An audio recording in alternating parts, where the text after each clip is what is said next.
Assalamualaikum warahmatullahi wabarakatuh. Halo, perkenalkan, saya Revi Aulia Yulistiarini, mahasiswa PPG Prajabatan gelombang 1 tahun 2023. Pada video ini, saya akan menjelaskan tentang penerapan design thinking dalam pembelajaran.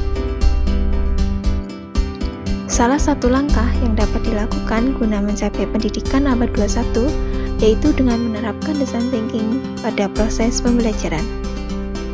Awalnya, design thinking diterapkan dalam dunia desain dan industri kreatif. Namun, kemudian design thinking meluas ke berbagai ranah, termasuk diantaranya yaitu ranah pendidikan. Untuk lebih jelasnya, mari kita simak penjelasan berikut. Pada video ini, kita akan membahas 3 topik utama, yaitu apa itu design thinking, apa saja langkah atau fase dalam design thinking, bagaimana penerapan design thinking dalam pembelajaran. Design thinking adalah sebuah pola pikir untuk memunculkan potensi kreatif yang ada dalam diri setiap orang. Sebagai pola pikir, design thinking memberikan keleluasaan ruang untuk mencoba, melakukan kesalahan, dan belajar dari kesalahan tersebut, sehingga produk yang tercipta adalah hasil dari proses pembelajaran terus-menerus. Dalam pola pikir design thinking, evolusi lebih penting dari kesempurnaan, dan evolusi selalu mengarah pada pemenuhan kebutuhan pengguna atau user. Oleh karena itu, design thinking dikenal dengan istilah user-centered design. Lalu, apa saja langkah atau fase dalam design thinking?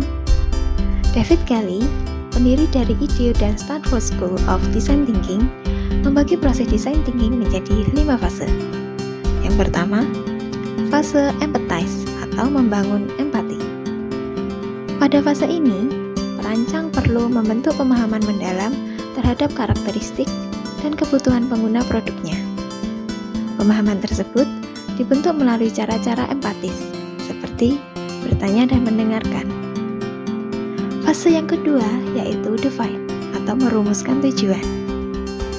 Teknik perumusan tujuan dalam design thinking juga menggunakan prinsip empatis, di mana pengguna dan aspirasi kebutuhannya dinyatakan secara spesifik dalam rumusan.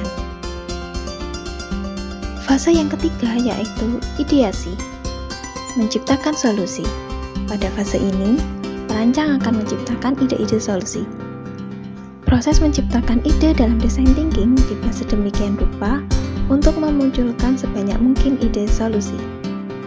Fase yang keempat yaitu prototype, mengembangkan prototipe. Fase prototipe merupakan waktu bagi perancang untuk mewujudkan ide dalam bentuk model yang menunjukkan fitur-fitur dari solusi. Prototipe dapat digunakan untuk menguji dan memvalidasi ide secara cepat serta murah sehingga dapat dilakukan perbaikan terhadap produk sebelum benar-benar diproduksi. Fase yang terakhir yaitu evaluate atau menguji coba prototipe. Uji coba adalah fase terpenting dalam design thinking, karena disinilah ide solusi perancang yang sudah berwujud prototipe diperiksa keefektifannya. Untuk uji coba memungkinkan perancang menemukan kekuatan dan kelemahan dari idenya, juga mendapatkan umpan balik dari pengguna rancangannya. Bagaimana penerapan design thinking dalam pembelajaran? Design thinking dalam proses pembelajaran merupakan pola pikir dan pendekatan dalam pembelajaran, kolaborasi, dan pemecahan masalah. Design thinking dapat diterapkan secara fleksibel kepada peserta didik dan semua mata pelajaran melalui pembelajaran yang menggunakan metode Project Based Learning atau PJBL.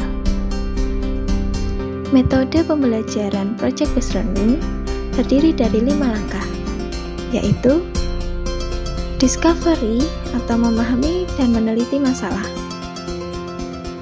Interpretation menghubungkan titik-titik masalah dalam penelitian. Ideation menghasilkan dan memperbaiki ide menyelesaikan masalah. Experimentation menguji ide-ide, dan yang terakhir evolution menarik kesimpulan dan mengembangkan ide-ide. Langkah dalam metode pembelajaran PJBL telah mencerminkan 5 fase yang terdapat dalam design thinking. Melalui penerapan design thinking dalam proses pembelajaran, harapannya peserta didik akan terbiasa dalam melakukannya sehingga diterapkan dalam kehidupan sehari-hari. Itulah penjelasan dari penerapan design thinking dalam pembelajaran. Terima kasih telah menonton video saya. Wassalamualaikum warahmatullahi wabarakatuh.